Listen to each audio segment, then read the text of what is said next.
menyampaikan programnya Inter University dan Leibniz Institute of Plant Biochemistry Jerman. Mohon maaf atas salah penyebutan institutnya. Kemudian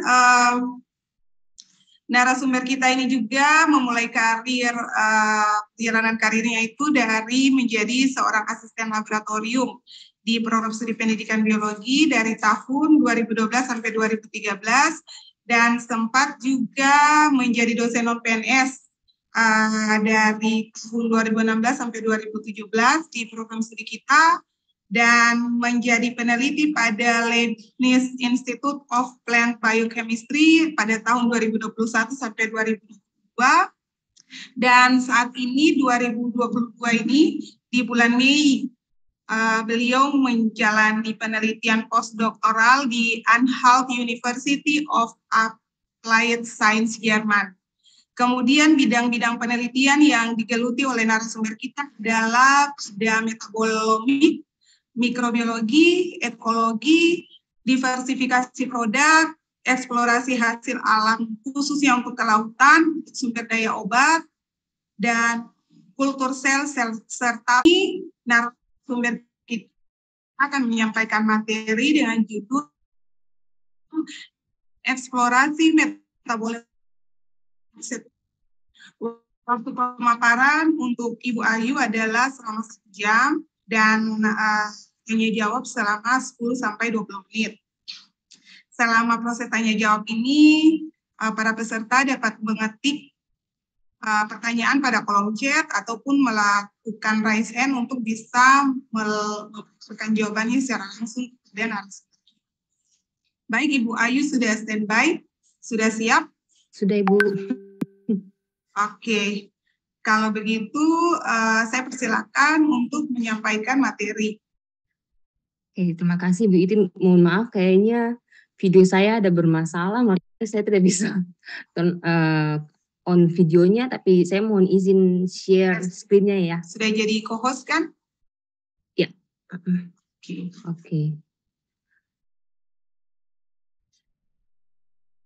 Oke. Screen saya sudah bisa dilihat, Ibu? Sudah bisa dilihat. Oke.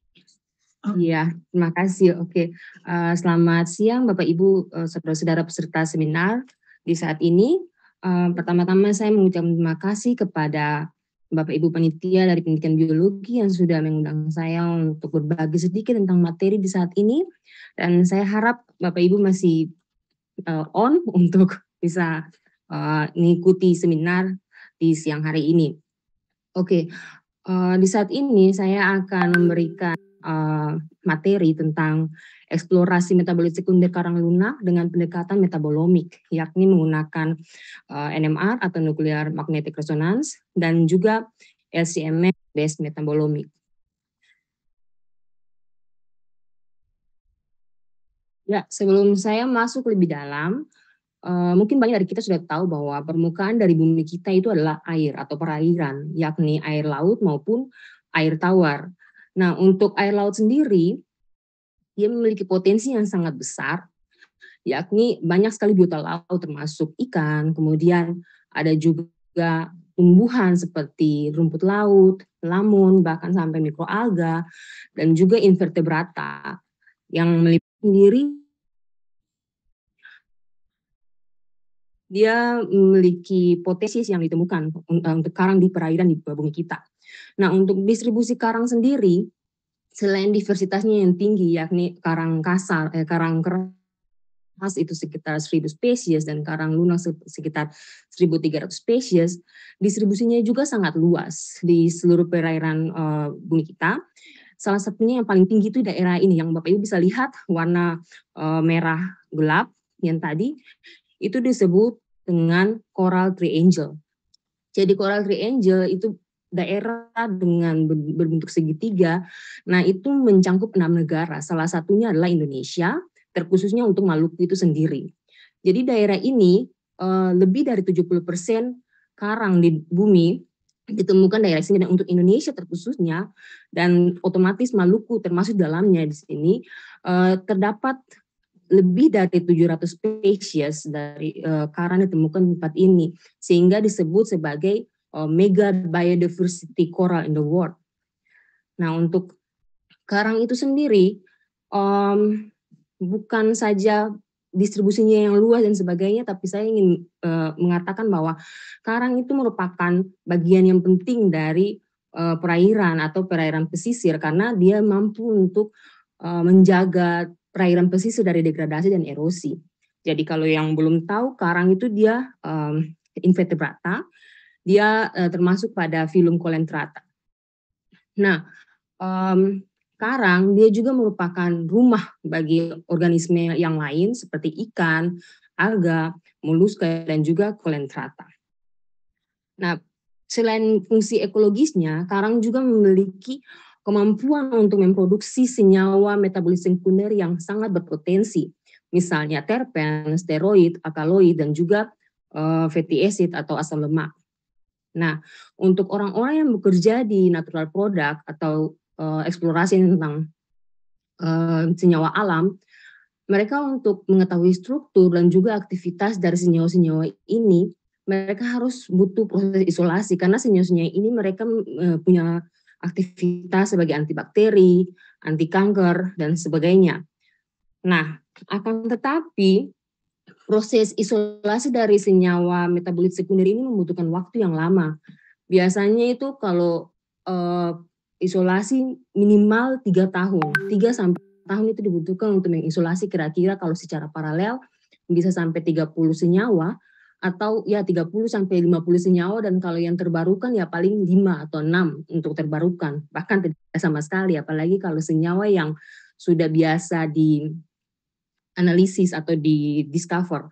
Nah, untuk proses ini kenapa saya bilang lama? Karena dia meliputi sampel, proses koleksi sampel, ekstraksi, itu juga tidak dalam waktu yang singkat. Kemudian proses isolasi dan purifikasi pun mulai dari kolom kromatografi sampai kepada SPLC itu semua membutuhkan waktu yang lama, apalagi dalam proses elusidasi strukturnya atau identifikasinya untuk senyawa yang baru itu bisa memakan lebih dari 1 tahun.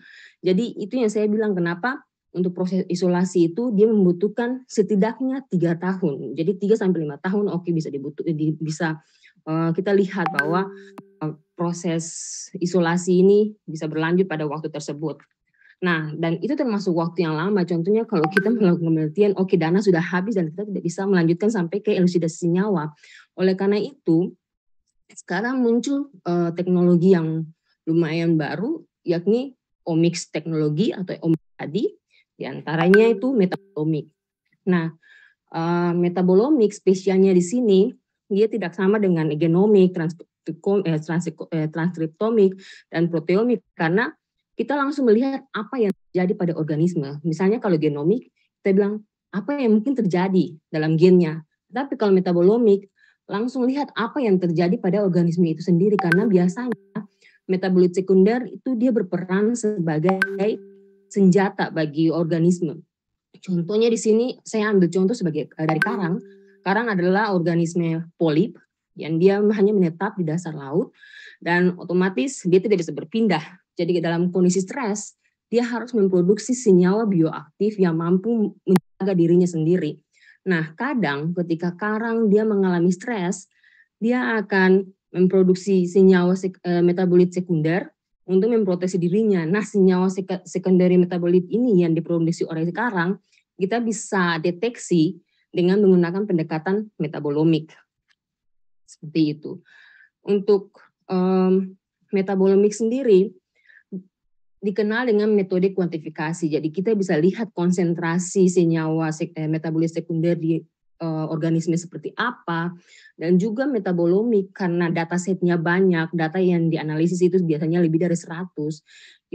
Dan hasilnya juga lebih dari 1000. Biasanya lebih dari 1000 senyawa yang diidentifikasi. Kita katakan bahwa metabolomik itu seperti fingerprint atau sidik jari dari organisme tertentu. Misalnya kalau berbeda spesies, dia sidik jarinya berbeda untuk metabolitnya. Dan juga menggunakan metabolomik, kita bisa lihat, kita bisa memberikan hipotesis kira-kira apa yang menyebabkan perbedaan itu. Kira-kira apa yang menyebabkan perbedaan senyawa aktif dari yang stres atau yang tidak stres.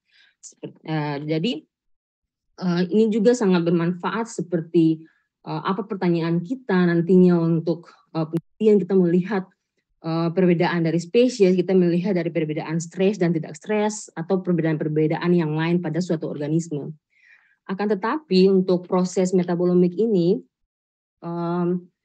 dia agak sedikit challenge, jadi dia agak sedikit banyak kendala karena yang pertama tadi saya bilang kita bekerja dengan banyak sampel.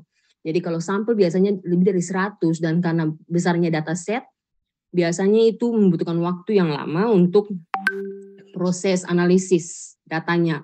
Tetapi dari total waktunya sendiri jauh lebih simple, jauh lebih sedikit dari proses isolasi. Kalau metabolomi, kalau isolasi tadi 3 sampai 6 tahun, metabolomi kalau proses analisis sampelnya saja cuma 2 sampai 3 minggu.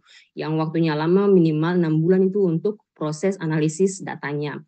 Kemudian yang juga kurang nyaman dari metabolomik itu tidak ada standar bakunya. Jadi proses analisisnya dari awal standarnya itu kita yang menentukan sendiri, misalnya jumlah sampel yang kita gunakan berapa bobotnya, berapa gram. Kemudian kita pakai standar internal standar atau tidak, itu kita sendiri yang mendesain dan kita sendiri yang menentukan standar itu sendiri. Tapi selanjutnya kalau kita sudah mengerti, sudah pahami, saya rasa itu bukan kendala yang besar. Ya, untuk proses metabolomik berbeda dengan proses isolasi, kita hanya langsung dengan sampling, kita hanya dari koleksi sampelnya, biasanya kita keringkan, kita haluskan, langsung ekstraksi, dan kalau ekstraksi ada yang langsung lanjut ke bioassay untuk lihat antibakterinya, anti kankernya, dan dari ekstrak juga kita langsung untuk proses analisis. Kalau saya menggunakan liquid chromatografi untuk high resolution MS, LC-MS, dan juga NMR untuk proton NMR. Ada juga beberapa orang yang menggunakan GC-MS, gas kromatografi, itu untuk senyawa-senyawa volatil. Nah, kalau saya menggunakan kedua metode ini, LC-MS dan NMR, karena menurut saya sangat menunjang satu dengan yang lainnya. Contohnya kalau NMR, kita bisa langsung lihat struktur senyawa kimianya seperti apa, elusidasi senyawa kimianya seperti apa. Ya, yang kita gunakan adalah ekstra kasar, itu agak susah untuk proses elusidasinya karena banyak sekali sampel overlap di ekstrak tersebut, tapi setidaknya kita bisa lihat senyawa yang dominan itu apa. Kemudian kalau NMR dia tidak butuh waktu yang lama karena tidak butuh filter, kemudian tidak mendestruksi atau menghancurkan sampel seperti GC-MS, dan otomatis yang paling penting dia tuh sangat highly reproducible atau kita bisa ulang terus karena sampelnya tidak rusak, kemudian instrumennya lumayan stabil. Berbeda dengan LC-MS. Kalau LC-MS itu tidak reproducible karena dia hanya terbatas pada senyawa yang terionisasi. Tapi bagusnya LC-MS, dia itu punya sensitivitas yang tinggi. Misalnya kalau NMR, kita gunakan sampel sekitar 20 mg, tapi kalau untuk LC-MS, kita hanya menggunakan sampel sekitar 20 mikrogram. Dan itu perbedaan yang sangat besar sekali, kita bisa menghemat sampel istilahnya. Kemudian dari LC-MS sendiri, kita bisa lihat juga bobot molekul dari senyawa. Jadi nanti saya tunjukkan dari belakang untuk Bapak Ibu dan saudara-saudara sekalian. Dan LC-MS juga kita bisa lihat MS data, jadi bagaimana pola fragmentasi dari senyawa tertentu.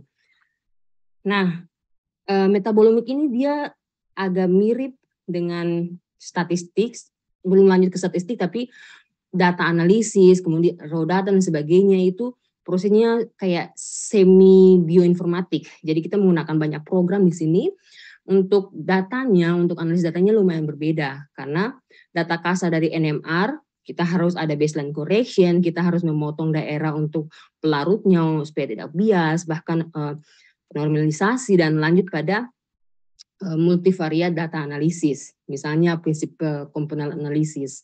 Nah, untuk raw data dari LC-MS, kita butuh data konversi. Jadi datanya harus konversi terlebih dahulu, kemudian kita produksi matriksnya. Matriks itu kayak rangkaian data set di tabel, kemudian kita ekspor ke Excel, dan kita lanjut untuk multivariate data analisis, dan kalau lebih bisa lanjut ke statistika analisis, misalnya ANOVA, HeadMap, dan sebagainya.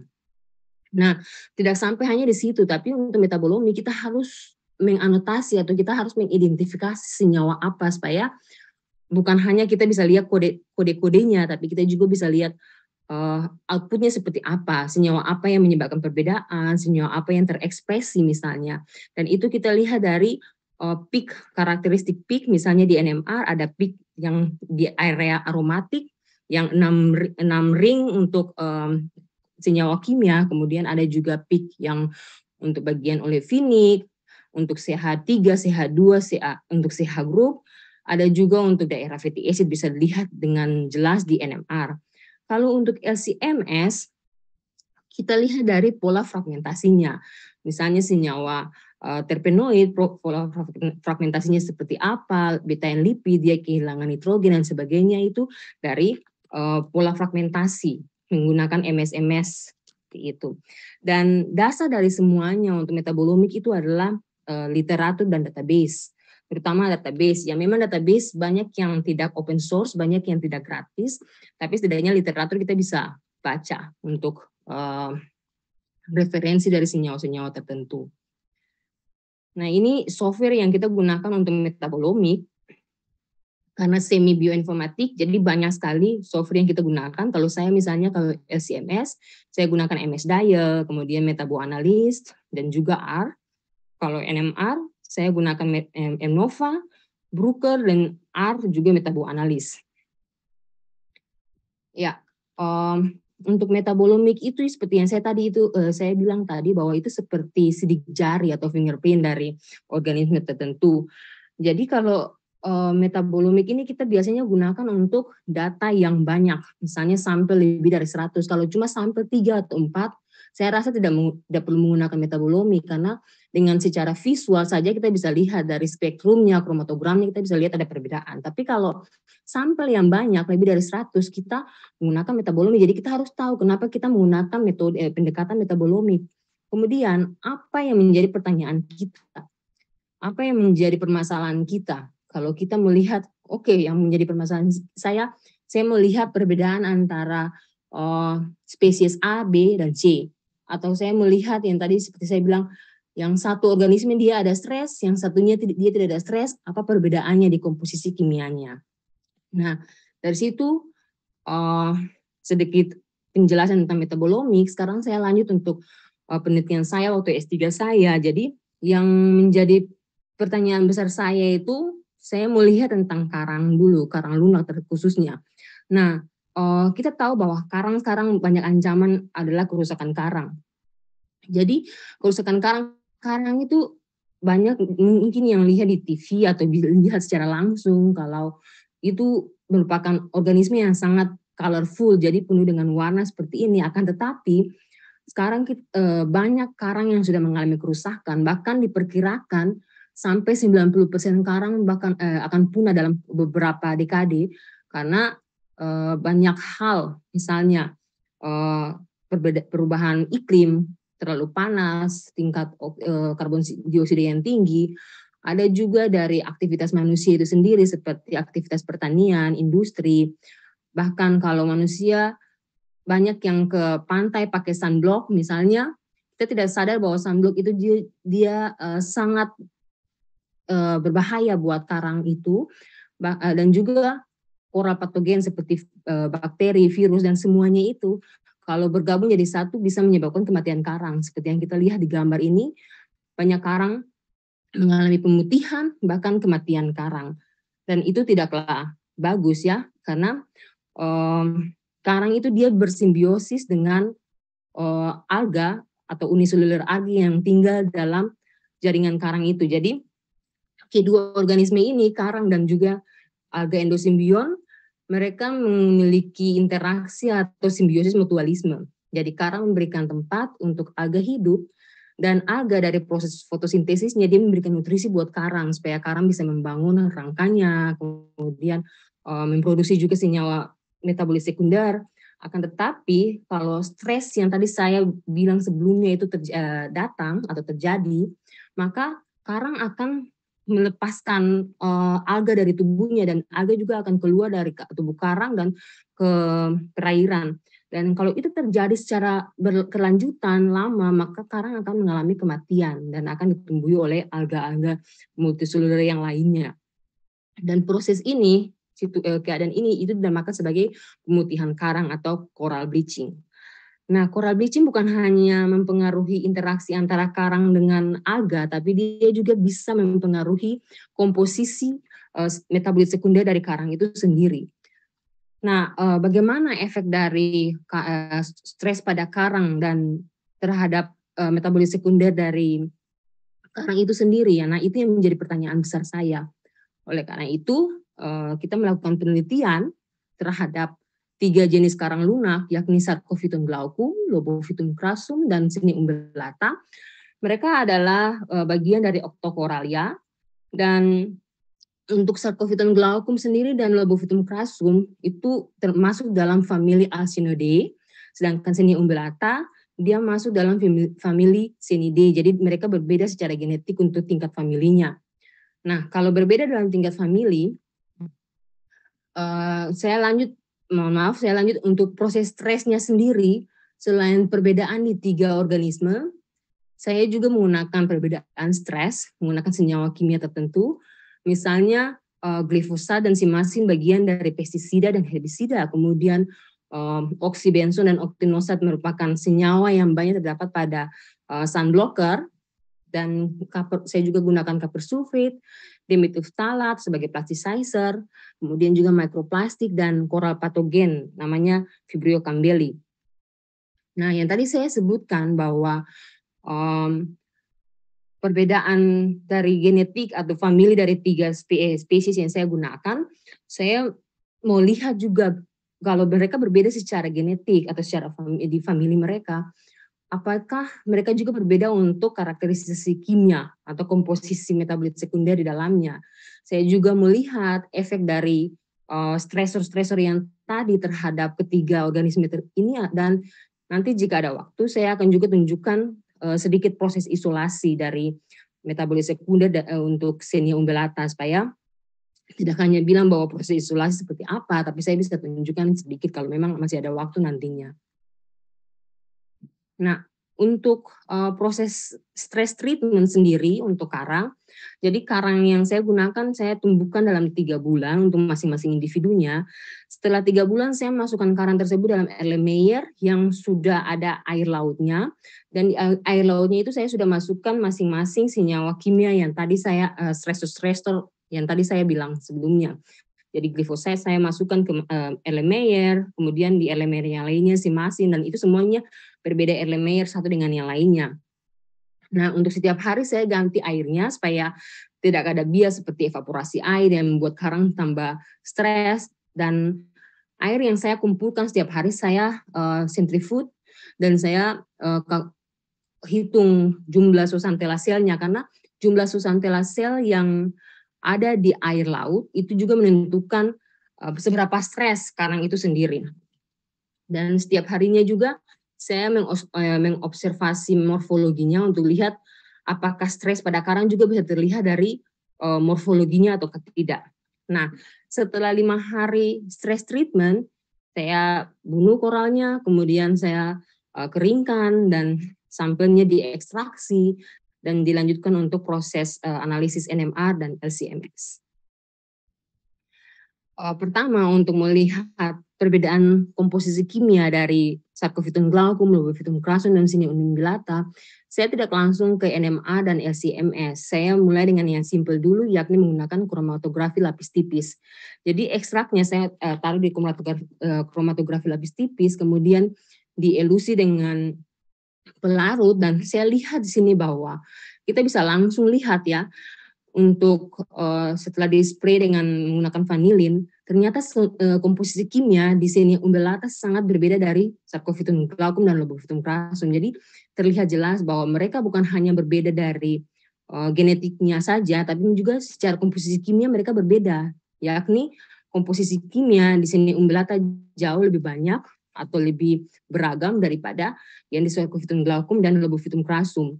Itu juga terlihat di bawah UV di 366 misalnya, terlihat bahwa kita bisa lihat jelas bahwa banyak metabolit yang tidak terlihat di Sarcophytum glaucum dan Lobophytum crassum.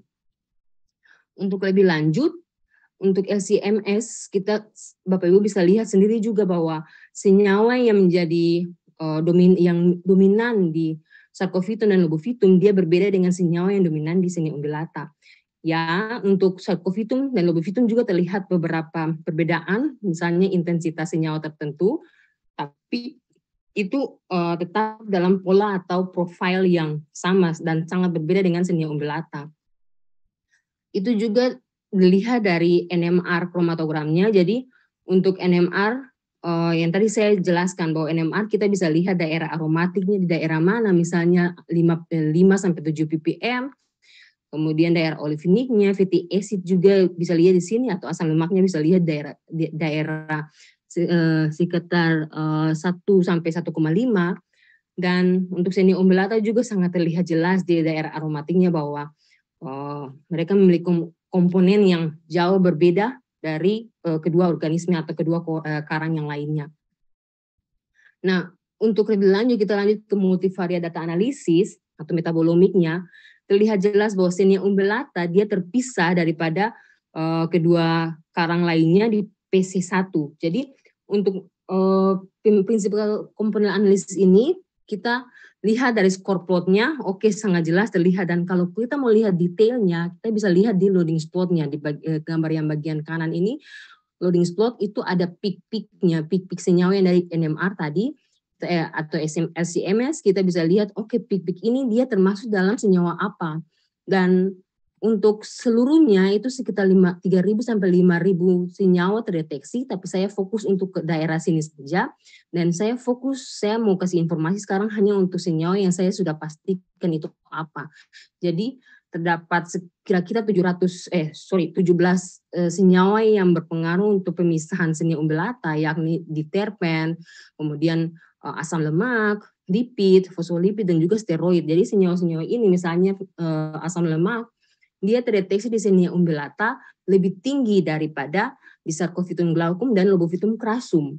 Dan itu juga sebenarnya dipengaruhi oleh komposisi Zooxanthella yang hidup dalamnya. Kalau hasil penelitian yang saya lihat dari punya saya, untuk Zooxanthella atau alga yang tinggal dalam Xenia umbellata, dia berbeda spesies daripada di Lobophytum crassum dan Sarcophytum glaucum. Jadi itu juga merupakan salah satu alasan kenapa komposisi asam lemaknya berbeda dari karang spesies ini. Nah, ini untuk kalau dari LC-MS kita bisa lihat bobot molekulnya, kemudian bisa prediksi senyawanya menggunakan MS-MS. Jadi banyak sekali yang kita bisa lihat yang tadi saya bilang dari Zooxanthella, ada pigmennya yang dominan untuk Xenia umbellata. Jadi langsung kita bisa deteksi dari bobot molekulnya itu sendiri. Nah, untuk lanjut pertanyaan kedua saya tadi, bagaimana efek stresor atau bagaimana efek senyawa-senyawa kimia terhadap koral itu sendiri atau karang itu sendiri. Saya ambil contoh sini hanya untuk Sarcophytum glaucum. Bapak Ibu bisa lihat untuk semua senyawa kimia yang saya gunakan, ternyata copper sulfate dan plasticizer ini sangat toksik buat karang. Bapak Ibu bisa bandingkan antara kedua treatment ini dengan kontrol. Jadi kontrol masih terlihat karang masih senang, tentakelnya masih panjang, masih berwarna coklat, tetapi ketika di treatment menggunakan copper sulfate dan plasticizer, dia tentakelnya sudah mengerucut. Kemudian bahkan ada membran sudah terkelupas. Dan untuk mikroplastik juga kita bisa lihat bahwa tentakelnya sudah berwarna putih, mulai terjadi pemutihan. Zooxanthellanya sudah keluar di air. Bapak Ibu bisa lihat suspensinya di bawah di dasar Erlenmeyer. Itu artinya karang itu mengalami stres. Nah, kita bisa lihat langsung dari morfologinya. Apakah itu juga bisa terekspresi dari metabolit sekundernya? Ya, kita lanjut ke berikutnya untuk NMR. Saya bisa lihat bahwa ada perbedaan dari profil dari metabolit sekundernya. Ini mungkin terlalu kompleks, makanya saya ambil contoh untuk sarkoidom glaukom saja. Untuk profil NMR-nya, Bapak Ibu bisa lihat di sini untuk copper sulfate dan dimethyl misalnya untuk daerah ini, area yang saya kasih box warna merah untuk copper sulfate, misalnya di daerah setelah 6 ppm itu metabolitnya berkurang jika dibandingkan dengan kontrol. Begitu juga untuk daerah 2,5 ppm, untuk plasticizer dia lebih rendah metabolitnya daripada di kontrol. Jadi kita bisa lihat bahwa stres yang terjadi pada karang ada juga yang meningkatkan senyawa tertentu pada karang, dan ada juga yang menghambat produksi senyawa tertentu. Karena yang tadi saya bilang bahwa karang dia hidup sebagai polip, dia membutuhkan senjata kimikal atau senjata kimia untuk mempertahankan hidupnya dari stres-stres tertentu. Nah, kalau kita lihat di PCA-nya, Principal Component Analysis-nya di Scott plot, oke, untuk plasticizer group dia terpisah di PC1 dan copper sulfate dia terpisah di PC2. Dan apa yang menyebabkannya? Kalau dari NMR kita tidak bisa lihat terlalu banyak. Untuk yang menyebabkan perbedaan dari plasticizer itu adalah komposisi fatty acidnya. Dan kalau yang membedakan untuk copper sulfate, saya tidak bisa bilang karena belum dipublish, tapi saya boleh bilang bahwa ini adalah senyawa baru. Jadi dari stres karang sendiri, karena mengalami stres, dia mampu memproduksi senyawa terbarukan, dan itu merupakan hal yang sangat menarik buat kita. Apalagi untuk orang-orang yang ingin mengisolasi senyawa terbarukan, ya, itu merupakan salah satu proses untuk menginduksi senyawa terbaru dari organisme.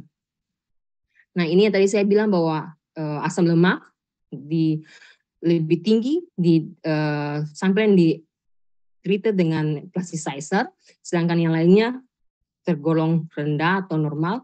Sedangkan untuk yang sampel yang di treatment dengan plasticizer, komposisi fatty acid-nya lebih tinggi dari yang lainnya. Untuk LCMS juga kita bisa lihat untuk sampel yang di treatment dengan copper sulfate, ada beberapa peak yang muncul. Itu bisa jadi tadi senyawa terbarukan atau senyawa yang tidak dapat diidentifikasi atau senyawa yang kita tidak tahu sebelumnya tadi. Nah, sedangkan di metylphthalate ada beberapa senyawa juga yang hilang akibat stres yang dialami. Jadi sekitar 5.000 sampai 7.000 peak kita deteksi menggunakan LCMS, dan sebenarnya lebih dari 200 senyawa sudah tentatif dianotasi, tapi saya mau bilang yang sudah pasti adalah sekitar 85 metabolit sekunder yang dianotasi yang menyebabkan perbedaan atau yang dideteksi di sampel koral ini. Nah, ini beberapa peak yang menyebabkan perbedaan untuk copper sulfate dan sampel yang di treatment dengan copper sulfate dan dimetylphthalate, di antaranya itu sterol, kemudian beta-N lipid, ada juga sesquiterpen dan diterpen. Nah, untuk sesquiterpen dan diterpen itu diketahui sebagai senyawa yang berperan sebagai antibakteri atau anti kanker yang ada pada karang. Nah, senyawa-senyawa ini diketahui sebagai senyawa-senyawa kimia yang membantu dalam proses pertahanan karang atau beberapa organisme laut. Jadi kita tahu bahwa ketika karang ini mengalami stres, mereka memproduksi senyawa untuk mempertahankan diri mereka. Contohnya diterpen dan sesquiterpen. Dan juga mereka memproduksi lipid. Hipotesis saya kenapa mereka memproduksi lipid, karena seperti kita tahu bahwa lipid itu sumber energinya tinggi. Nah, dalam keadaan stres, karang akan mengalami stres dan mereka bisa memproduksi lipid lebih untuk memberikan pertahanan buat mereka atau memberikan ekstra energi buat mereka untuk bertahan hidup. Jadi kalau sampel yang ditreatment dengan copper sulfate dan dimetylphthalate, mereka dalam keadaan stres, mereka mempush diri mereka untuk memproduksi ekstra lipid supaya mereka bisa bertahan dalam keadaan stres. Nah, itu untungnya metabolomik di sini kita bisa lihat dan kita bisa membangun hipotesis kita sendiri, dan dari hipotesis ini kita bisa berikan buat orang lain supaya mereka misalnya lanjut dengan melihat biosintesisnya, kira-kira betul-betul atau hipotesis yang diberikan. Apakah biosintesis dari lipid ini lebih untuk sampel yang stres ataukah tidak, seperti itu. Jadi itu tentang metabolomik. sekarang saya mau, karena masih ada waktu ya, saya mau lanjut sedikit tentang isolasi. Jadi kemarin karena saya ada sedikit waktu, saya tidak mau fokus untuk metabolomik. Saya lihat, oke, saya masih ada sampel dan saya mau coba sedikit tentang proses isolasi senyawa. Jadi proses isolasi senyawa ini saya lihat dari kromatogram NMR-nya untuk daerah minus 0,11 ppm ada triplet di sini. Itu buat saya oke, berarti ada triplet, ada senyawa dengan grup tertentu, misalnya senyawa dengan cincin segitiga. Kemudian ada juga di sini berarti dengan intensitasnya saya yakin bahwa mereka adalah satu compound yang sama, satu senyawa yang sama. Jadi saya tertarik untuk saya target untuk senyawa ini saya mau isolasi. Jadi dari proses isolasi ini adalah prosesnya. Jadi sampel yang kering tadi, sampel karang yang kering, saya lakukan ekstraksi, kemudian lanjut ke kolom kromatografi. Jadi kolom kromatografi itu kromatografi yang terbuka saja menggunakan silika gel. Dan kalau kita lihat secara kasat mata, dia berbeda senyawa satu dengan yang lainnya. Ada band-bandnya seperti itu, ada lainnya. Jadi senyawa ini berbeda satu dengan yang lainnya. Jadi saya kumpulkan di tabung reaksi dan saya lihat oke, daerah sini saya bisa grup jadi satu, kemudian yang sini saya bisa grup dan sini juga bisa grup jadi satu fraksi, dan setelah mengkombinasi fraksinya saya lanjut ke preparatif HPLC untuk pemisahan lebih lagi dari profil peak-peaknya. Saya menggunakan preparatif HPLC, lanjut ke isolasinya. Kalau sudah murni, kita lanjut ke proses karakterisasi dan elusidasi senyawanya. Nah, untuk ekstraksi sendiri, saya tidak langsung ambil senyawa yang ambil senyawanya atau menggunakan pelarut apa saja, tapi saya selalu awalnya itu saya coba beberapa pelarut untuk lihat pelarut mana yang lebih efektif untuk mengekstraksi senyawa kimia yang banyak. Jadi saya pakai metanol, kemudian etil asetat, juga N-heksan, metanol kloroform dan kloroform. Dan dari hasilnya ternyata metanol kloroform merupakan pelarut yang terbaik untuk melarutkan senyawa kimia dari karang lunak. Bapak Ibu bisa lihat sendiri di warnanya. Jadi semakin pekat warnanya, itu menunjukkan bahwa semakin pekat juga senyawa kimia yang ada dalamnya. Jadi saya menggunakan metanol kloroform. Nah, setelah diekstraksi, elusidasi dan sebagainya, saya submit sampelnya itu untuk LC-MS dan NMR. Dan dari hasil NMR, ternyata saya masih lihat daerah triplet yang tadi untuk daerah cincin segitiga tadi. Dan ternyata setelah elusidasi, kita bisa lihat, oke, ternyata senyawa yang saya isolasi betul mempunyai cincin segitiga di area ini. Dan syukurlah, maksudnya sudah diisolasi sebelumnya, dan ini merupakan tipikal steroid yang terdapat pada karang, jadi namanya gorgosterol. Nah, saya cek dari data LC-MS, ternyata dari bobot molekulnya, karena yang tadi saya bilang LC-MS kita bisa lihat bobot molekulnya ya. Dari bobot molekulnya ternyata betul, dia itu gorgosterol atau steroid yang menjadi tipikal dari karang lunak. Nah, karena yang tadi proses mengkoleksi fraksinya lama di tabung reaksi, itu sekitar 2-3 minggu, ternyata saya beruntung karena setelah dalam waktu yang lama itu, ternyata sampelnya itu membentuk kristal. Jadi ada kristal dalam tabung yang saya koleksi tadi. Nah, kristal ini saya submit untuk kristalografi. Jadi pengukuran kristalografi, dan kita lihat jelas oke, ternyata sampel yang ini sesuai dengan yang saya elusidasi dari NMR tadi.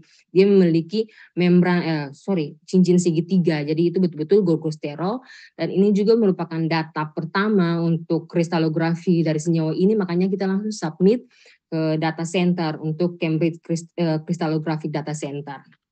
Seperti itu. Jadi untuk proses yang ini saja saya memakan waktu ya sekitar hampir 6 bulan. Jadi bayangkan untuk satu senyawa saja sekitar 6 bulan. Kita tidak bisa bayangkan banyak senyawa untuk diisolasi, ya otomatis membutuhkan waktu yang sangat lama jika dibandingkan dengan metabolomik. Nah, oke, sekarang saya mau memberikan kesimpulan bahwa dari 3 spesies yang saya gunakan, ternyata Lobophytum crassum dan Sarcophytum glaucum berbeda secara genetik dan juga secara kimia yakni untuk komposisi senyawa kimianya dari senyawa umbellata. Dan lingkungan juga, stres lingkungan dia mempengaruhi perubahan dari senyawa kimia maupun morfologi dari soft coral itu sendiri. Nah, untuk NMR dan LC-MS merupakan kombinasi yang bagus untuk menganalisis perbedaan dari senyawa kimia yang terdapat pada koral setelah stress treatment. Dan untuk metabolimik sendiri, dia merupakan pendekatan yang sangat membantu untuk proses eksplorasi dari senyawa metabolit sekunder. Jadi proses isolasi dari senyawa eksplorasi dari senyawa sekunder ini memang metabolimik sangat membantu, tapi alatnya itu lumayan sulit, terkhususnya kalau kita di Ambon untuk NMA dan SCMS itu sangat sulit. Jadi tapi mengingat karena karang merupakan salah satu komoditi besar dari daerah Maluku, mungkin kita bisa mulai dengan proses isolasi, karena saya ingat di pendidikan biologi Unpati juga sudah ada rotary evaporator, kemudian di pendidikan biologi ada kromatografi lapis tipisnya. Bisa mulai dengan proses isolasi atau bisa mulai dengan proses eksplorasi sedikit, dan kita bisa lihat kira-kira senyawa kimia apa yang ada dalam karang yang merupakan komoditi daerah kita. Dan juga metabolimik ini dia merupakan pendekatan yang dapat meminimalisir waktu yang kita gunakan dalam penelitian eksplorasi senyawa alam dari laut itu sendiri, terkhususnya karang. Dan saya berharap bahwa ya mungkin di Ambon kita tidak bisa lakukan metabolimik dulu, tapi kalau Bapak Ibu, saudara-saudara yang tertarik dengan eksplorasi senyawa alam, bisa mulai dengan yang simple dulu, isolasi walaupun tidak sampai proses oksidasi dan sebagainya, tapi setidaknya sudah karakterisasi, sampai proses karakterisasi ini senyawa golongan apa dan sebagainya. Dan kalau mau berkolaborasi, kita pasti ada jalan. Jadi pasti ada jalan untuk kita dari Unpati, dari Maluku untuk mengembangkan diri kita lebih lagi untuk bidang ini. Oke, itu mungkin saja dari saya. Saya terima kasih buat perhatian Bapak Ibu, saudara-saudara sekalian. Dan juga terkhususnya saya berterima kasih buat DAAD yang telah memberikan dana buat saya selama penelitian, dan juga Leibniz Institute for Plant Biochemistry untuk sebagai tempat untuk saya melakukan penelitian. Oke, itu sekian dari saya dan terima kasih. Terima kasih Ibu Ayu atas pemaparan materi yang sangat luar biasa untuk kami para peserta. Saat ini saya membuka kesempatan untuk sesi tanya jawab. Sesi tanya jawab ini dapat berlangsung melalui chat ataupun melakukan raise hand dan langsung bertanya kepada narasumber kita.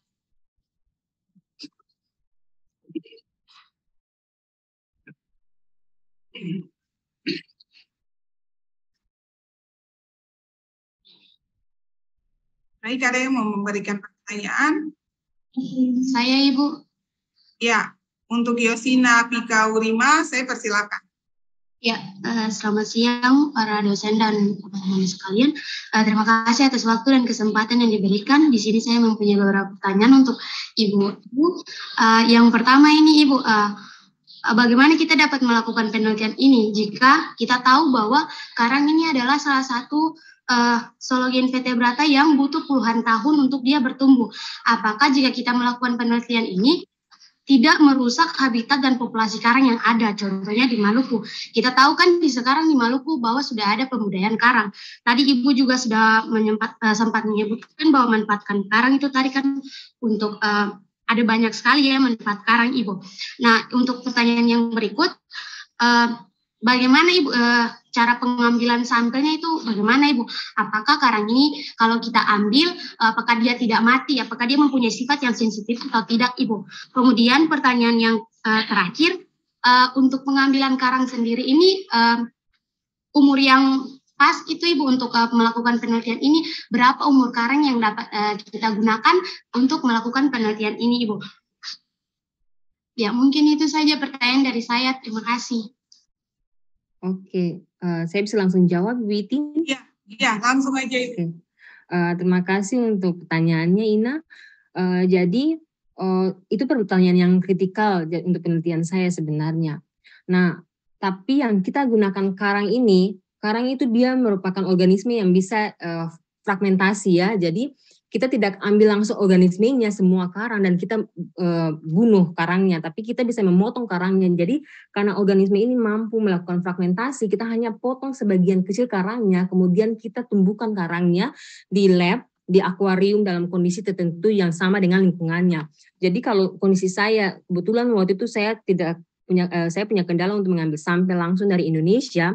Saya ambil sampelnya dari salah satu lab, salah satu institut di Jerman ini. Jadi untuk mereka sendiri dalam proses pengambilan karangnya, mereka hanya potong sebagian kecil dari karang, kemudian ditempelkan pada batu, dan itu bisa ditumbuhkan selama mungkin, selama kondisi lingkungannya, kondisi air laut di lab itu masih bagus, kemudian kondisinya bisa memungkinkan untuk karang tetap hidup, tidak ada stres, dia bisa hidup secara umumnya untuk karang seperti karang di laut. Jadi kita tidak harus membunuh semua koloni karang yang ada ya. Jadi dan kalau saya juga dalam proses penelitian saya tidak hanya membunuh karang. Jadi saya menumbuhkan karang selama 3 bulan. Jadi dari individu besarnya saya potong karangnya menjadi sekitar 3 sampai 4 cm. Jadi saya potong karangnya dan saya saya tempelkan pada batu dan saya kultivasi juga selama 3 bulan. Jadi kenapa saya memilih 3 bulan? Karena selama 3 bulan itu saya menganggap bahwa karang sudah mengalami proses adaptasi, lukanya yang saya potong tadi sudah mengalami penyembuhan, dan dia sudah beradaptasi dengan lingkungan yang ada. Otomatis dia sudah bisa dipakai sebagai sampel untuk eksperimen. Nah, karang itu bukan hanya saya langsung semuanya bunuh, saya potong fragmennya itu sekitar 3-4 cm. Setelah saya potong, saya tidak bunuh semuanya. Saya selalu ada sempatkan 5-10 individu untuk dikultivasi lagi. Jadi untuk penelitian karang sebenarnya kita tidak harus membunuh karang itu sendiri, karena yang tadi Ina sudah bilang bahwa sekarang kita harus mengkultivasi karang itu sendiri, jadi menjaga karang supaya tidak punah. Jadi untuk orang-orang yang bekerja seperti saya untuk eksplorasi senyawa metabolit, kita tidak akan membunuh karang secara sepenuhnya, kita hanya memotong sebagian kecil dari karang dan ditumbuhkan lagi seperti itu. Baik Yosina, jadi tidak perlu khawatir ya kalau karang lunaknya akan habis, mati atau tidak ada tumbuh dalam jangka waktu yang cepat. Karena penelitian ini Bu Ayu fokus pada pemotongan bagian tubuh ya yang dalam. Jadi karena ini tidak diikat. Baik, untuk pertanyaan yang lain dari para peserta yang lain, saya persilakan untuk bertanya langsung kepada Ibu Ayu.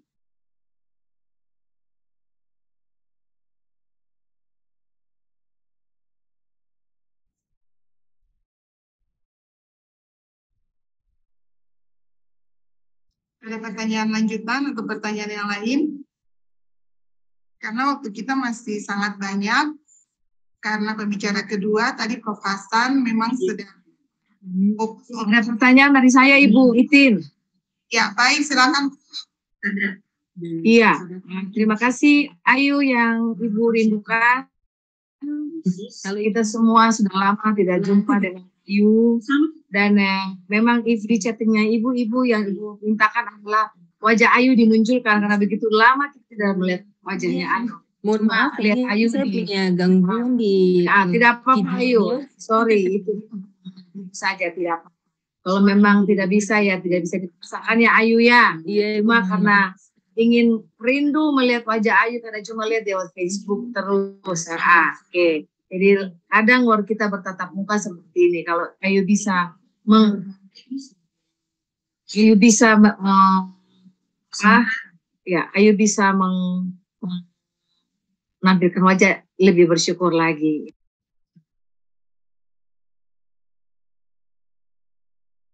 Ibu kayaknya pertanyaan saya begini. Penelitian Ayu ini luar biasa sekali. Ya. Pertanyaan Ayu ini sangat luar biasa. Karena saya sangat yakin bahwa di antara karang-karang yang Ayu sampaikan itu ada banyak sekali yang ada di Pulau Ambon. Ya. Dan ini menjadi sebuah objek penelitian yang baik untuk mahasiswa biologi, baik itu mahasiswa biologi S1, S2 maupun S3. Tapi mungkin saya lihat di sini tidak ada mahasiswa S2 ya, mahasiswa S1. Tapi tetap semangat bahwa ini ilmu yang disampaikan oleh Ayu ini luar biasa, baik, sangat luar biasa sekali. Nah, bisa saja bahwa ini menjadi sebuah contoh penelitian yang Ayu lakukan, mungkin dari sekian banyak yang Ayu buat mungkin bisa jadi 50% kalau mahasiswa biologi bisa lakukan, itu sesuatu yang luar biasa, bersyukur sekali ya, bisa mengikuti jejak Ayu. Tidak secanggih yang Ayu buat, tetapi kalau 50% penelitian dasar bisa dilakukan untuk menggarap karang yang ada di kepulauan di Kepulauan Maluku ini sesuatu yang sangat luar biasa ya. Jadi bisakah Ayu, Ibu ingin menanyakan, dari karang-karang yang ada itu Ayu mengambil sampel, bisakah penelitian itu juga diuji cobakan di Ambon Ayu untuk jenis karang jenis karang ya yang lain gitu yang ada di Ambon, bisa tidak seperti itu? Itu pertanyaan Ibu. Iya. Silakan Ayu menjawab pertanyaan Ibu, karena Ibu merasa ini penelitian yang sangat luar biasa. Terima kasih Ibu Christine. Iya, Ibu Ayu langsung dijawab pertanyaan dari Prof.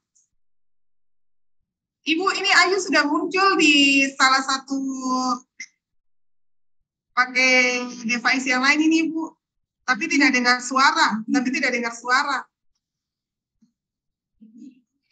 Iya Ayu. Oh, Ayu sudah tambah cantik. Iya, luar biasa. Tidak ada suara. Tidak apa-apa. Okay. Senyum menandakan Ayu menanggapi kita punya suara. Ayu sudah ada suara Ibu. Cantik. Iya. Silakan Ibu.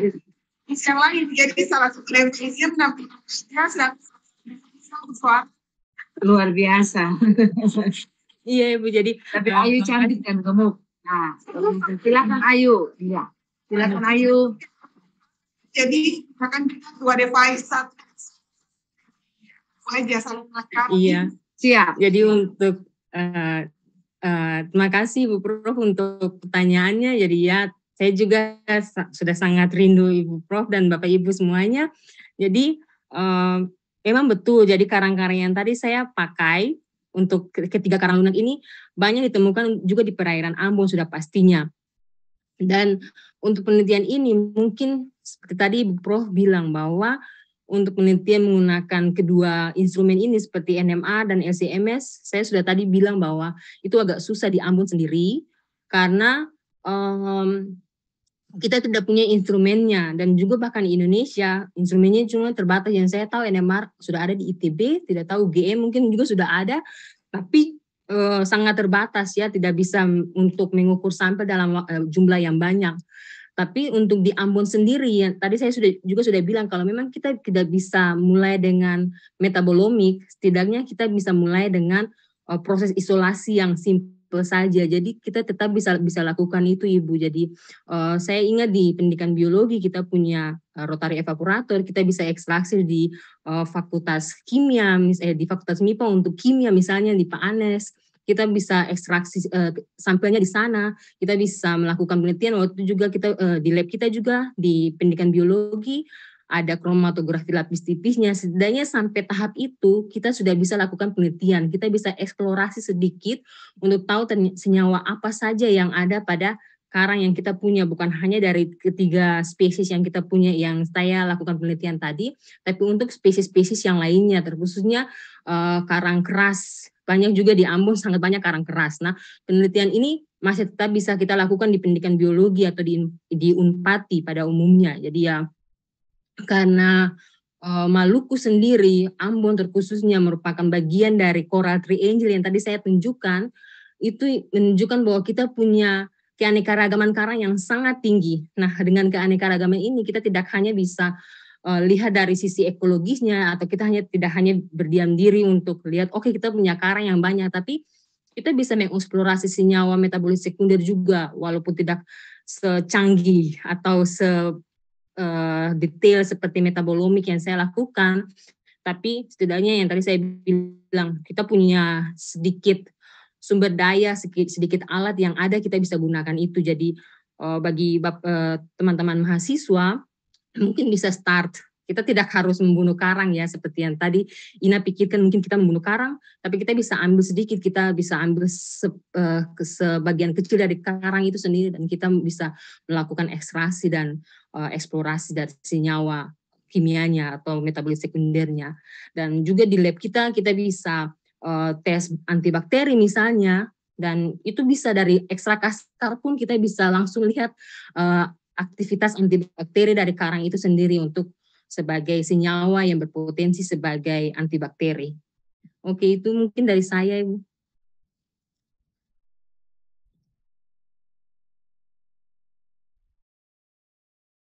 Halo, Ibu Tin? Mohon maaf, Prof. Papilaya, suaranya masih mute itu, Prof.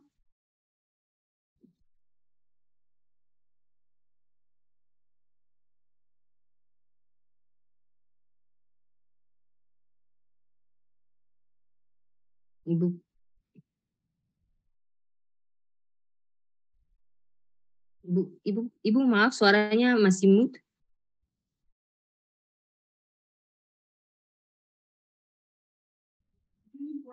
Terima kasih Ibu Ayu untuk penjelasan yang luar biasa.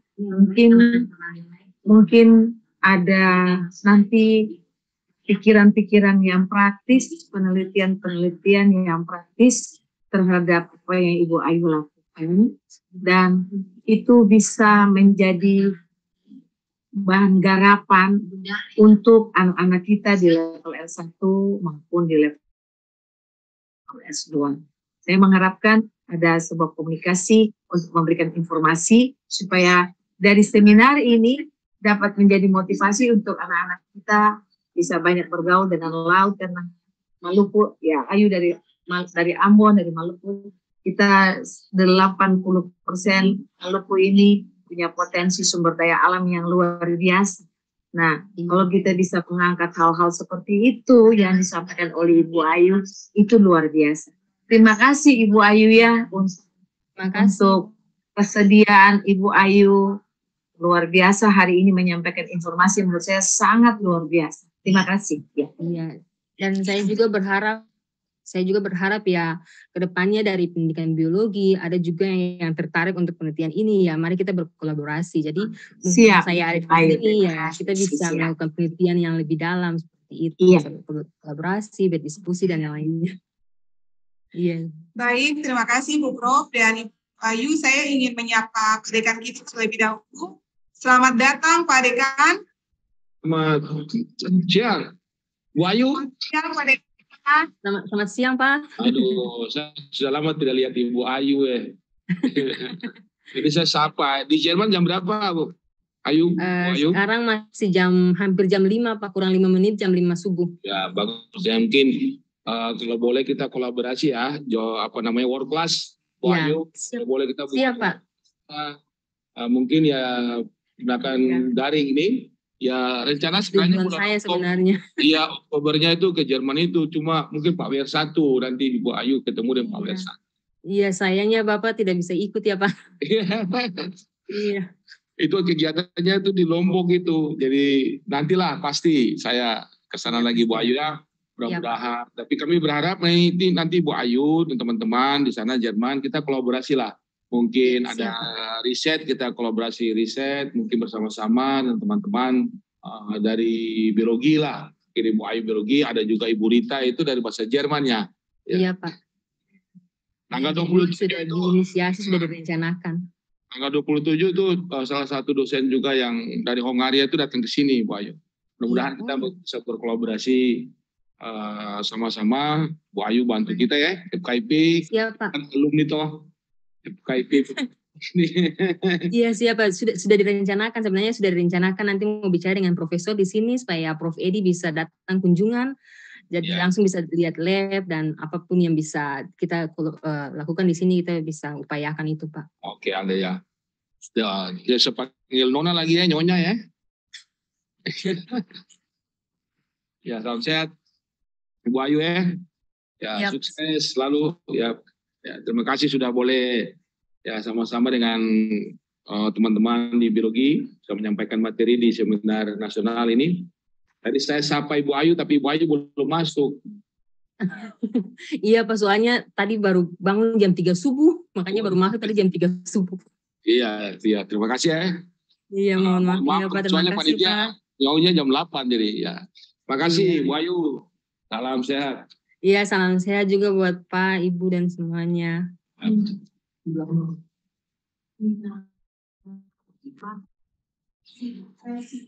Baik, ada pertanyaan dari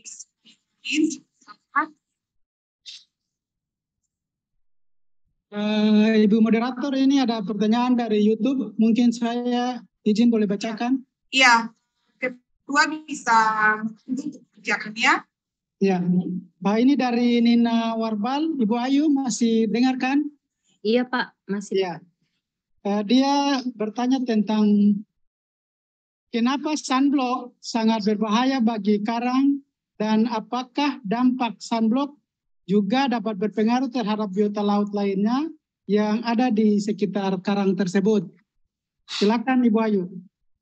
Oke, jadi sunblock terkhususnya untuk oxybenzone dan octinosa tadi yang saya gunakan, itu dia sudah diketahui memiliki sifat toksisitas yang tinggi. Jadi senyawa ini dapat berpenetrasi masuk ke dalam jaringan dari koral itu sendiri.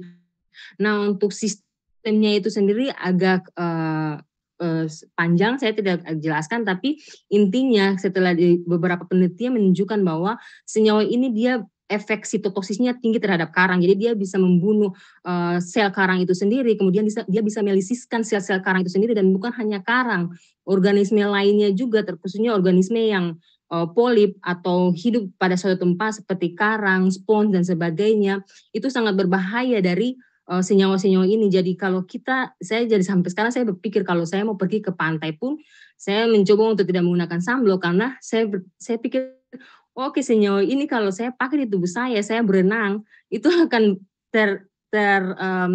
mengendap ke dalam perairan air laut dan itu berbahaya bagi organisme laut lainnya. Kalau ikan mungkin tidak terlalu berbahaya karena ikan dia berenang, dia berpindah dari satu dengan yang lainnya dengan proses pergerakannya itu. Sunblock itu tidak akan menetap pada tubuhnya karena ikan juga memiliki mukus ya dan juga sisiknya juga yang bisa memproteksi dirinya. Tetapi untuk organisme yang menetap seperti karang dan juga spons itu sangat berbahaya karena dia bisa merusak sel organisme itu sendiri. Jadi saya harapkan mungkin Bapak Ibu teman-teman kalau bisa kita mengurangi untuk menggunakan sunblock ya tidak apa-apa, kita orang Ambon, kita hitam, kita istilahnya hitam manis tidak masalah, asal jangan kita merusak biota laut kita karena sangat kasihan kalau kita mengintroduksi senyawa-senyawa kimia tersebut terhadap biota laut yang harusnya kita lindungi seperti itu. Jadi karena karang dan juga spons dia berpotensi tapi dia juga berpotensi untuk hancur, ada baiknya kita menjaga itu dari pola hidup kita sendiri. Tidak hanya kita bilang yang besar-besar untuk penggunaan pestisida, herbisida, tapi kita juga bisa dari diri kita sendiri kita mengurangi sampah dari kita sendiri dengan lotion ataupun sunblock ataupun softener yang kita pakai juga itu kalau dari perairan terkhususnya kita di Ambon sangat dekat sekali dengan laut kan. Dia bisa masuk ke dalam perairan dan juga bisa merusak biota-biota laut kita seperti karang itu sendiri. Ya, itu saja yang bisa saya bilang.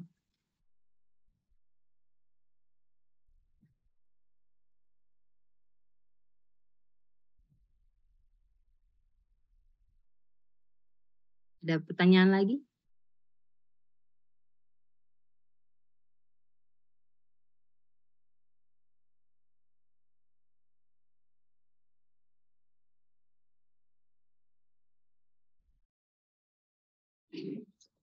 Ya, terima kasih Ibu Ayu. Sepertinya Ibu moderator lagi bermasalah di koneksi. Saya pikir mohon maaf karena di ruangan sedang ada wawancara sehingga mesti pindah ruangan. Baik, ada pertanyaan dari peserta yang lain. Saya persilakan.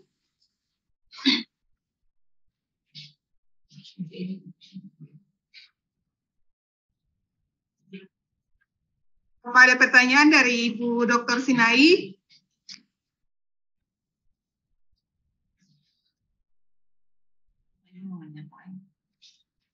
Kau mau menyapa? Bikin. Ya, baik. Halo, selamat siang. Ya, Ibu. halo. Serta seminar ya.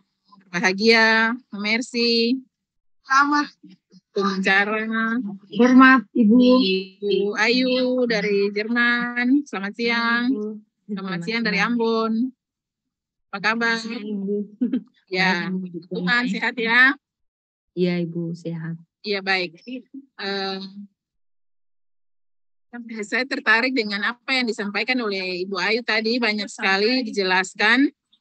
Meskipun saya sendiri sedang ada kelas lain hari ini jadi bersamaan, tapi sempat-sempat tidak meninggalkan room sama sekali untuk mengikuti seminar di hari ini. Dan saya melihat luar biasa. Ibu Ayu tadi menjelaskan tentang isolasi dan ekstraksi untuk mendapatkan senyawa-senyawa metabolit dari koral, dari karang ya, Iya Ibu. karang laut. Iya, saya mungkin tidak ada pertanyaan, hanya mengapresiasi saja apa yang sudah dikerjakan. Pemanfaatannya seperti apa Ibu Ayu untuk informasi praktisnya? Iya Ibu, terima kasih Ibu. Jadi yang tadi Ibu bilang bahwa penelitian ini ya sangat berpotensi ya. Jadi bukan hanya untuk mahasiswa, semoga juga untuk para dosen yang tertarik untuk penelitian ini ya bisa menulis proyek penelitian dan juga bisa berkolaborasi sama-sama ya. Jadi sebenarnya bukan hanya mahasiswa saja, tapi ya kalau dosen yang mau.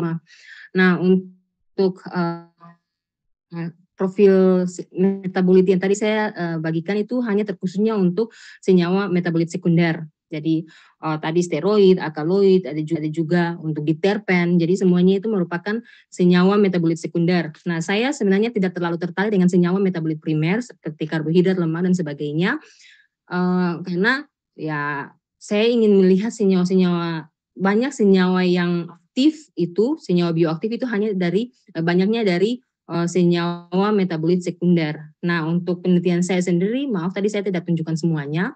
Jadi dari sampel yang saya punya, senyawa-senyawa yang saya punya, saya juga tes untuk antibakteri, anti kanker, dan juga anti jamurnya. Jadi kemarin itu saya juga anti jamur juga saya buat, dan dari antibakteri sendiri dia memiliki aktivitas yang tinggi untuk bakteri misalnya Alivibrio visceri. Jadi Alivibrio visceri ini merupakan salah satu bakteri laut yang juga dalam konsentrasi yang banyak bisa merupakan patogen untuk karang. Jadi dari penelitian saya lakukan, kalau saya tahu bahwa ekstrak saya atau senyawa yang dari karang ini dia mampu menghambat bakteri Alivibrio visceri, berarti kita bisa gunakan untuk pelindungan karang nantinya kalau ada karang yang mengalami sakit atau infeksi dari bakteri, misalnya karang-karang yang ditumbuhkan pada akuarium atau pusat-pusat konservasi ya, kita bisa menggunakan senyawa dari karang itu sendiri untuk menghambat pertumbuhan bakteri. Kemudian juga dari ekstrak yang saya ekstraksi dari karang itu, dia memiliki aktivitas anti kanker. Jadi kemarin tuh kita tes untuk sel kanker prostat, itu dia memiliki aktivitas yang sangat tinggi. Jadi untuk ekstrak saja dia sudah memiliki aktivitas, apalagi untuk senyawa murninya. Jadi penelitian ini secara berkelanjutan kita bisa mengisolasi senyawa murni dari karang sebagai sumber untuk senyawa bioaktif menghambat kanker prostat salah satunya. Seperti itu singkatnya Ibu untuk output dari penelitian saya. Jadi kita lihat, dan juga senyawa baru yang tadi saya tunjukkan untuk sampel yang diinduksi dengan copper sulfate, saya tidak bilang senyawa barunya apa karena belum dipublish, dan itu juga memiliki aktivitas yang sangat tinggi untuk anti kanker. Jadi kedepannya kita akan melakukan proses isolasi lebih lagi untuk mengisolasi senyawa murni itu sendiri dan nanti dikembangkan untuk uji klinis dan semoga bisa menjadi senyawa baru untuk penghambat kanker, Ibu. Oke, itu saja. Iya, baik. Iya, terima kasih Bu Ayu untuk penjelasan yang luar biasa. Jadi ini menunjukkan apa namanya, ada potensi ya yang bisa dikembangkan. Iya. Ya, apalagi untuk Maluku dengan sumber daya alam yang luar biasa. Hanya saja untuk kalau sumber alamnya ekstraksinya dari koral, mungkin faktor ketersediaan sumber dayanya ya yang harus dijaga. Di satu sisi kan kita kan tidak mau mengganggu keseimbangan alam, tidak mau mengganggu keseimbangan lingkungan juga kan. Kalau kita mengambil karang untuk isolasi, tapi di satu sisi keseimbangan lingkungan harus kita jaga. Jadi memang ada manfaat positif, ada juga kelemahannya ya. Kalau karang tadi saya sudah jelaskan sebelumnya, kita tidak harus mengambil semua karang sampai akar-akarnya. Jadi kan karena karang ini kan organisme yang bisa kultivasi melalui proses fragmentasi. Jadi kita hanya potong sebagian lalu dikultivasi, dikultur di lab misalnya Ibu. Jadi kita tidak harus memusnahkan karang itu sendiri. Iya, jadi harus ada proses selain untuk prinsip saya ya selain penjelasannya. Iya Ibu. Iya, terima kasih banyak untuk kesempatannya juga. Iya, terima kasih Bu Ibu. Ya. Terima kasih Ibu Dr. Sinai atas pertanyaan bagi narasumber kita. Ada pertanyaan yang lain lagi, saya persilakan karena waktu kita masih cukup untuk berdiskusi sebelum kita masuk pada sesi paralel nanti.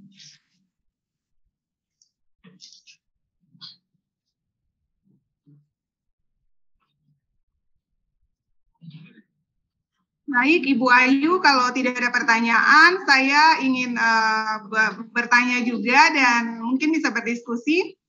Berhubung saya dan Prof. Rumalatu melakukan penelitian lebih banyak pada logam berat. Nah, kalau kita sendiri ada pada yang terikat pada ikan muskiper. Memang sih kita pada ikan muskiper, tapi yang mau saya tanyakan untuk Ibu Ayu di sini, bagaimana peranan metabolit yang tadi sudah dianalisis oleh Ibu Ayu pada karang lunak, 3 jenis ini ya, 3 spesies tadi itu, bagaimana kaitannya untuk bisa bertahan terhadap pengikatan logam berat?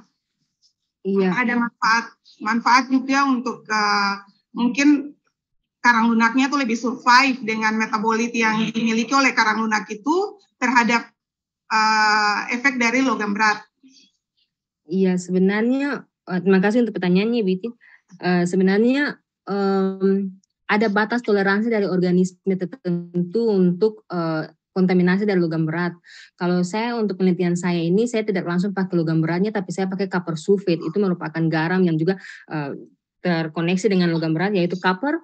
Nah, dari sini saya tidak bisa langsung bilang bahwa ada manfaat dari karang untuk dia mengeksklusi dari logam berat itu sendiri, tapi karang logam berat itu sudah otomatis kita lihat dari treatment yang saya lakukan, copper sulfate dia sangat toksik untuk karang itu sendiri. Jadi sebenarnya yang tadi saya bilang ada batas tertentu, ada toleransi tertentu. Jadi karang dalam kondisi toleransi logam berat tertentu dia masih bisa hidup, dan dalam kondisi hidup itu juga untuk mempertahankan dirinya dia juga akan memproduksi senyawa-senyawa tertentu untuk mempertahankan hidupnya. Jadi mungkin manfaatnya itu ya untuk orang natural product, orang yang isolasi, mereka bisa lihat karena ada kontaminasi logam berat, bisa jadi dia bisa memproduksi senyawa yang memiliki aktivitas tinggi. Tetapi untuk karang itu sendiri terhadap logam berat, saya boleh bilang itu merupakan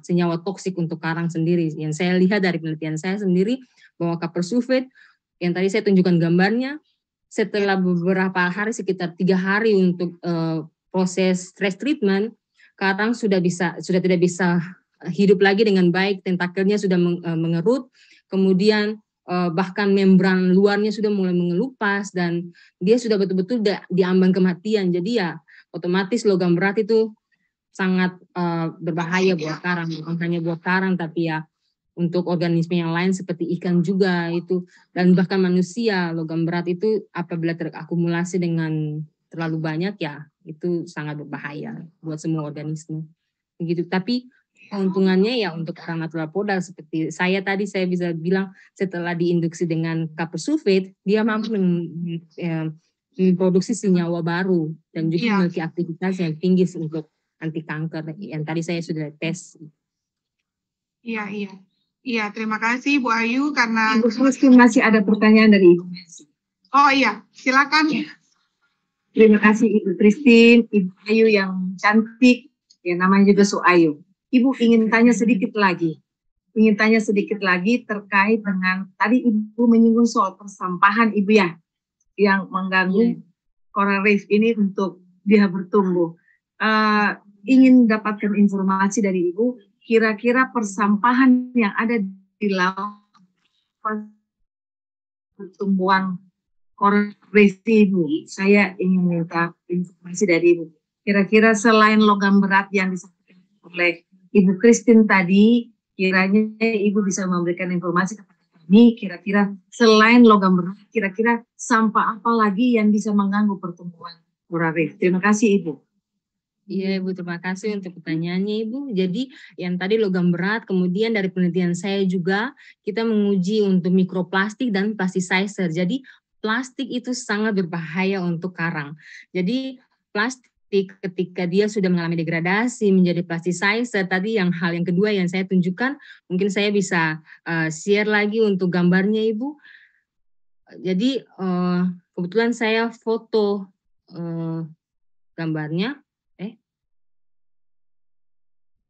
Saya tidak bisa tunjukkan slide-nya ya. Bentar.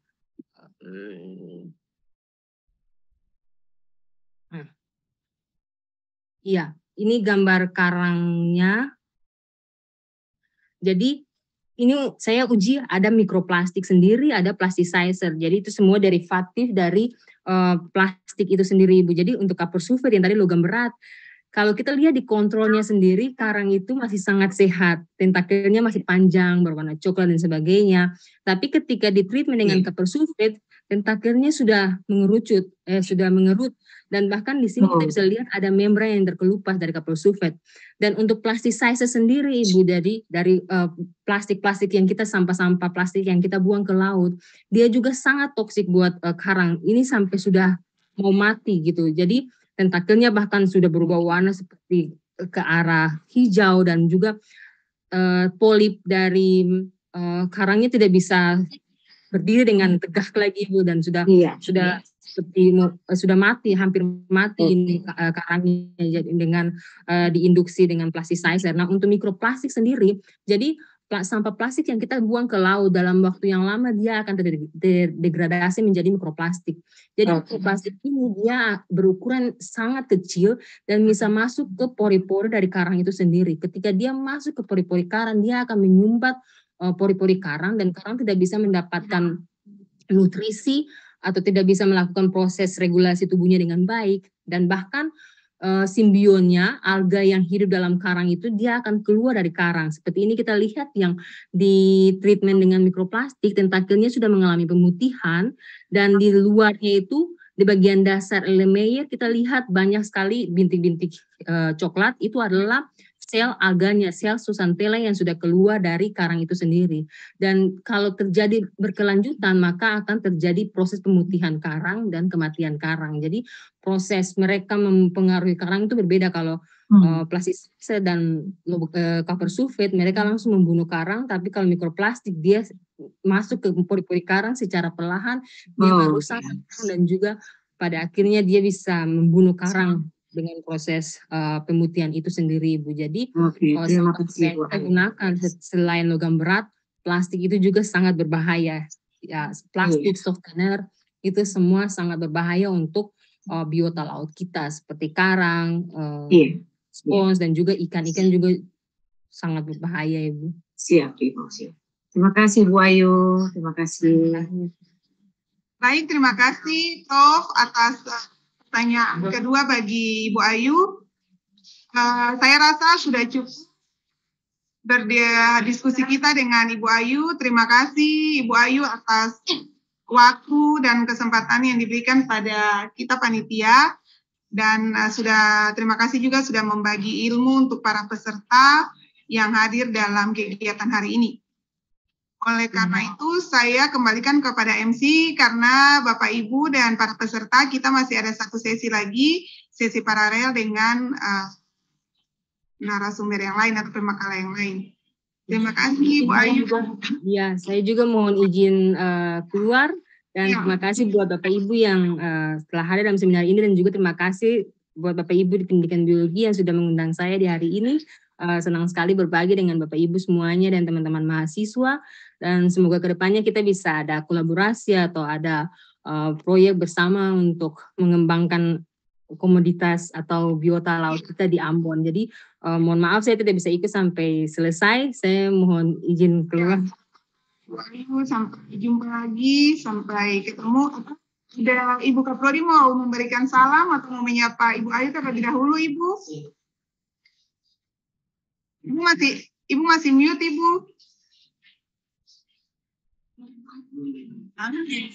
Pasti itu Ibu Itin ya, Ibu moderator. Hai. Halo Ibu. Apa kabar saya? Baik Ibu, puji Tuhan baik. Semoga Ibu juga baik Ibu. Puji Tuhan baik Non. Kita akan membangun komunikasi lagi Non ya untuk depannya, untuk kita punya program studi, sehingga ketika ada kerja sama, harapannya kita punya prodi ini bisa berkembang lebih baik lagi, masalah akreditasi dan sebagainya. Jadi kami akan informasikan kegiatan-kegiatan selanjutnya. Bahkan mungkin nanti dalam perkuliahan kita mungkin bisa bekerja sama juga. Baik Ibu. Iya, terima kasih. Ya, salam untuk kesempatan ini. Terima kasih untuk kerjasamanya dan kesediaannya untuk memberikan materi. Iya, terima kasih Ibu.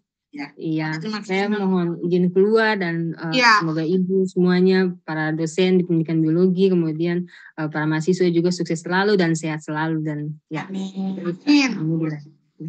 Ya. Oke, terima kasih Bu. Terima kasih Bu Ayu. Baik, saya kembalikan kepada MC untuk melanjutkan kegiatan seminar kita. Ya, terima kasih Bu Itin. Bapak Ibu para peserta seminar, sebelum kita masuk kepada acara selanjutnya yaitu pemaparan materi oleh narasumber dalam sesi paralel, kita akan ada dalam istirahat, dan sesi paralel ini akan dilanjutkan pada pukul 13.00 WIB atau pada pukul 1 siang. Terima kasih.